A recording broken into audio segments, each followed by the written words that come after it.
I have a long list of games from the PS360 generation that I never played to go through. Here's another one that should be described as a cult classic. It's Alan Wake. To be more specific, it's Alan Wake Remastered, a release from 2 years ago.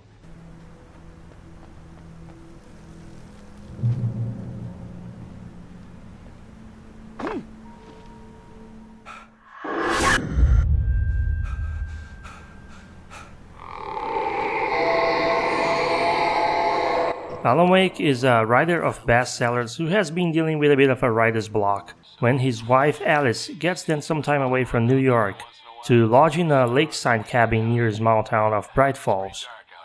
When Alan misunderstands her intention to help him get over his lack of inspiration and gets upset, someone or something causes his wife to end up being dragged into the lake. Alan tries to save her, but she's nowhere to be found. A week passes in a flash. He has next to no memory of how the past 7 days went by, waking up injured in a car. On his way to get to a gas station so he can phone for help, he's soon attacked by shadowy figures, forced to use a flashlight and a gun to defend himself. And if that wasn't strange enough, once he finally meets with the sheriff to seek help in fighting Alice, he's told that the island he was supposed to be staying in sunk almost 40 years ago. And so, the search for his wife, intrinsically tied to a terrifying supernatural dark presence, begins as a very lonely nightmare made real.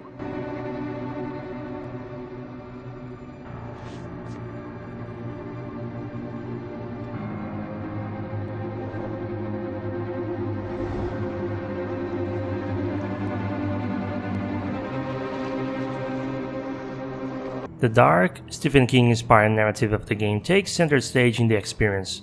It's presented in the style of a 6-episode TV thriller, featuring quick recap and title screen animation. And in what seems to be Remedy Entertainment tradition, features Easter eggs and references to other Remedy games and borrows influence from other pieces of work, like Twin Peaks. Just don't ask me what the Twin Peaks references are, I've never seen the show. This choice of TV show-like structure also influenced the cinematography, phenomenal voice acting performances and sound design in a very positive manner. But it's important to note that not once did I feel like I wasn't playing a video game. The story kept me invested and curious to know what would happen next, and motivated me to press past the difficulty moments, of which there were plenty. Indeed, Alan Wake is not an easy game. It's not super difficult, but there's not many games like it. And that means you, as the player, need to get used to what the character's limitations are.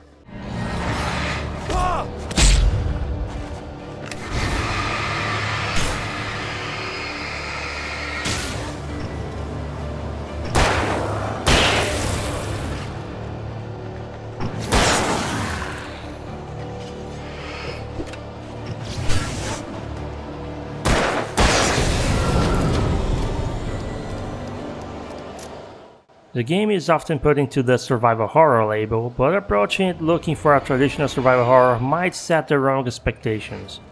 There is some resource management, but speaking strictly for the easy and normal difficulties, there was only one instance where I felt I run the risk of depleting all my ammunition.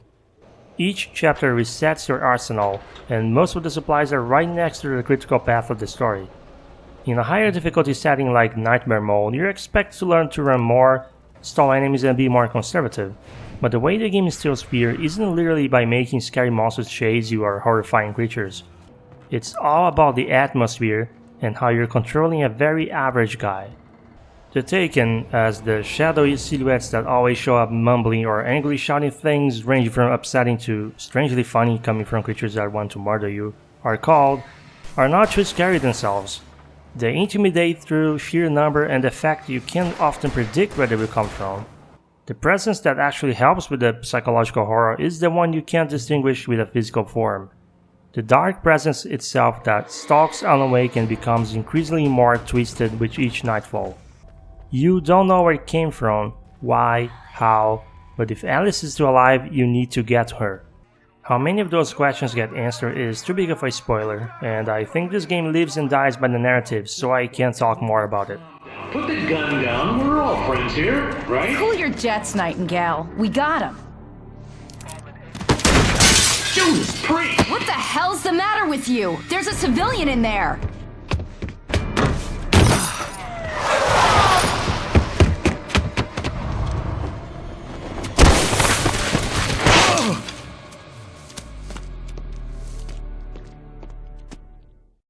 I'll get you yet, even if it kills me, you hear me? You hear me, H.P. Lovecraft? The funny thing is, during the night you can't help but stay on your toes and be very aware of your surroundings the whole time, and still there is such a tremendous attention to details in the environment design. It's hard not to waste time looking around and explore as much as you can, or turn on every TV and radio we can find to catch an episode of Night Springs or Pat Main's radio show. A lot of signs, posters and displays can be interacted with, adding a little bit of extra lore and context about what kind of place Bright Falls is.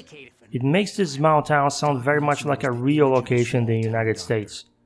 You can tell enemies are around or could appear any moment by this ominous, disturbing ambience with the wind rushing and fast-moving clouds in the night sky.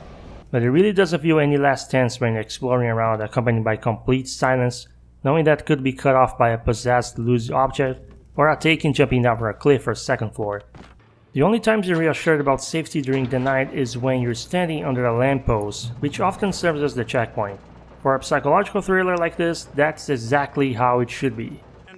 During the day, the game space is completely different. More focus is given exclusively to the world building, interacting with the other characters, and setting expectations for the next time you have to deal with the dark presence.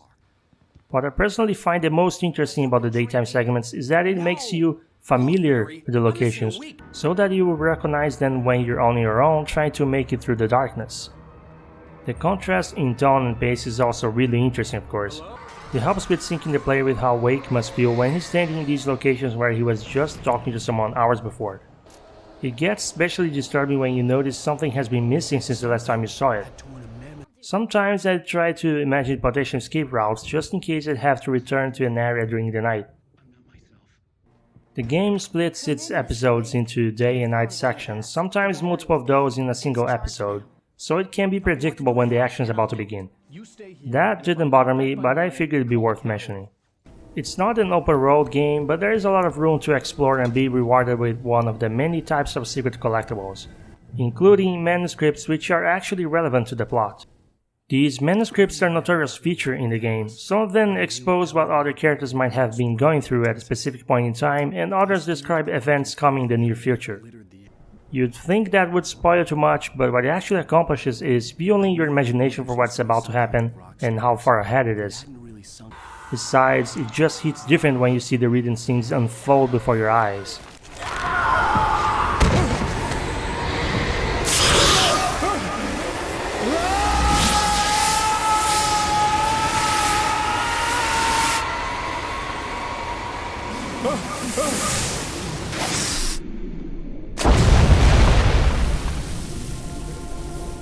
The other notorious feature, maybe more so than the narrative itself, is the combat. In terms of what you can do, it's really basic.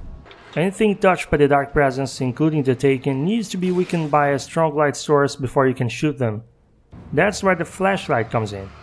Exposing them to the light gradually strips them of the invulnerability to damage, and boosting your flashlight by holding the button weakens them faster at the cost of battery. Your battery can slowly recharge on its own when not boosting, but it's usually a bad idea to rely on that, so there are extra batteries lying around for you to find and stock on, in addition to the expected ammo supplies, flare and flashbang grenades.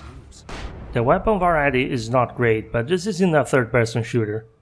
Combat involves more dodging with the right timing, spatial awareness, and positioning enemies in favor of the tools, by which I mean weapons, that you have available. Shooting the Taken down is something you usually do to clear the path rather than killing for killing's sake. The exception to that rule being the few sections where the main objective is to stay alive for a certain amount of time. I found a number of people complaining online the way Alan Moose makes the game too frustrating. I'm not gonna tell you you're wrong, but I think that's another case of setting the wrong expectations before jumping into this game. Alan Wake is not into special operations, he's not an ex-military, he's not the chosen one, he's not a hero.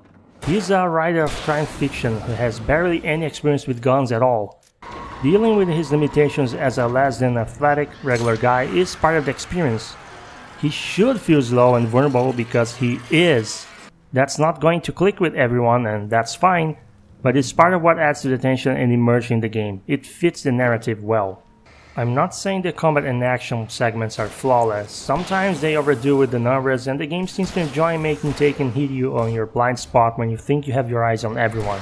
Sometimes you fail to run because there is a physical small obstacle in the ground. but by and large, I think those are isolated enough that they don't ruin the experience. You know what ruins the experience a little? Cutscene stuttering.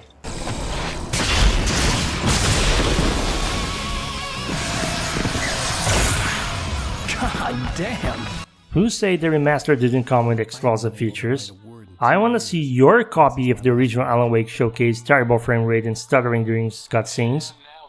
I played the PS5 version, so maybe that's a specific problem. The playable parts run fine, but every pre-rendered cutscene suffered from video stutters. It kinda ruins the spectacle. The graphics? What about them? The environment looks beautiful and detailed. I went over some of this earlier. The outskirts of Bright Falls look beautiful, and even during the night I must have spent half my playtime just wandering around and enjoying the sights. Oh, you think the character models didn't age well? I admit, the models could have done with more improvement, especially the faces, but you know what? Sometimes you just have to put things in perspective. Have you seen what the original models looked like? Cheer up, handsome. We're here. Cheer up, handsome. We're here. Yeah, all things considered, at least their facial animations are a huge improvement. Music in this game is very ambient and cinematic. You know I tend to be indifferent to that style of game soundtrack, but in case of Alan Wake, I don't think I'd have it any other way given the subject matter. They are very effective at setting the mood of every scene and pushing the player into getting their act together on what has to be done. There are also a few licensed songs used for each episode's outro and ending credits, which is to be expected since this is meant to be presented like a TV series. I'm probably not going to be listening to the ambient tracks outside the game, but I still think they deserve praise for how hard they can hit your heartstrings and your heartbeat in the later episodes. There's an old town road with mystery of Tom the poet and his muse, and a magic lake which gave. Alan Wake Remastered might not necessarily be the best way to experience Alan Wake, but it's definitely the most convenient, with the 2 episodes originally sold as DLC included in the package, and at this point in time, probably cheaper than going after physical copies from 2010. Do I recommend Alan Wake Remastered? I'm going with yes, absolutely. I think this is not a game that will please a broad audience, but if you care at all about gameplay driven by good narrative, eerie, lonely atmosphere, combat that rewards making clever use of your tools and environment to reach your next safe spot, and especially if you're curious to try a thriller that doesn't involve zombies, apocalypse, or tentacle monsters, Alan Wake is an excellent pick. It's not a long game either, unless you feel like completing all achievements. Until the TV show adaptation premieres, this is the only way to experience the gripping story of Alan Wake and the mysterious Bright Falls, and this time I'll be the first to say, play this game. Do not watch someone else play it for you. Play on easy mode if you have to. There's nothing quite like it out there. Remedy is incredibly passionate about this franchise and it deserves more sales. For me, the supernatural had always been nothing but a metaphor for the human psyche, a tool to use in writing fiction. Now, it was happening for real, and I couldn't put a single word on paper.